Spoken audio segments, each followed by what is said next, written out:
Hello there, Star Wars fans. Today I take a closer look and speculate about Timothy Zahn's detailed thoughts on what would happen to Thrawn and Ezra after Star Wars Rebels Season 4. But first, I'm Mike, and I want to welcome you back to Star Wars Speculation, where we are building a community of creative people who love to share theories and speculation on upcoming Star Wars releases. So join our community today by answering the question of the day at the end of the video. But back on track here, I want to speculate on what Timothy Zahn mentioned in his interview as a few key things that need to be explained about Ezra and Thrawn. Number one is, where are Thrawn and Ezra for the next 4 years? And it's funny, when he said this, the next 4 years, I thought that was actually too short of a time. But yeah, the Galactic Civil War only spans a 4-year period. In the past, I've theorized that Thrawn and Ezra may actually be shipwrecked on a planet, but I don't think it would take them 4 years to get off that planet. So whether or not they're shipwrecked on a planet, I believe Thrawn is going to want to get back to the Chiss Ascendancy and defeat the Grisk. But more on that later. Right now, let's move on to the second thing that Timothy Zahn mentioned needs to be explained, and that is, why don't the Purrgil kill Thrawn? And I mean, the first thing that came to my mind here is, why didn't Ezra kill Thrawn in the first place? Did he see a vision of Thrawn's potential? Does Ezra believe that if Thrawn is taken away from the Empire, then he won't return? Does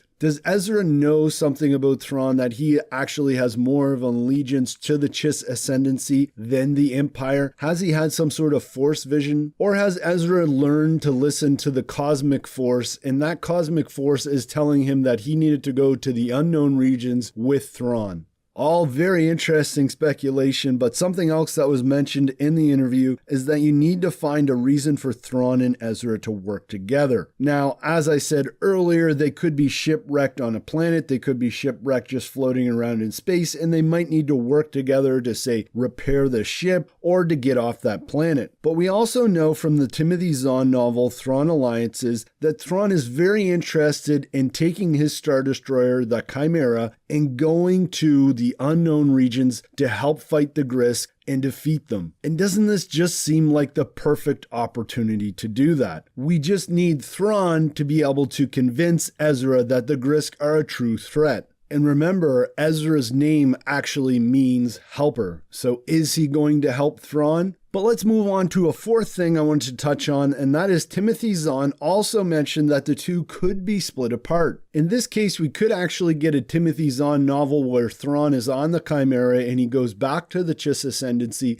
and helps defeat the Grisk. We know from Thrawn Alliances that his crew is very loyal to him, so that would make sense. Most of them at least would be willing to do that. And Ezra, splitting off from Thrawn, could therefore have some sort of amazing Jedi journey in the unknown regions, or wherever it is they end up. So this is just some of the great ideas that came out of the Timothy Zahn interview with Alex of Star Wars Explained. If for some reason you haven't watched that video yet, I highly suggest you watch it. It goes into a lot more detail than just what I revealed here in this video. And Alex and Molly do a great job speculating on the interview and Tim's thoughts as well. But that said, with these new questions presented by Timothy Zahn himself and my speculation, what do you think happened to Thrawn and Ezra? Are they going to stay together? Are they going to split apart? Let me know in the comments below. And as always, thanks for watching Star Wars Speculation, and may the Force be with you.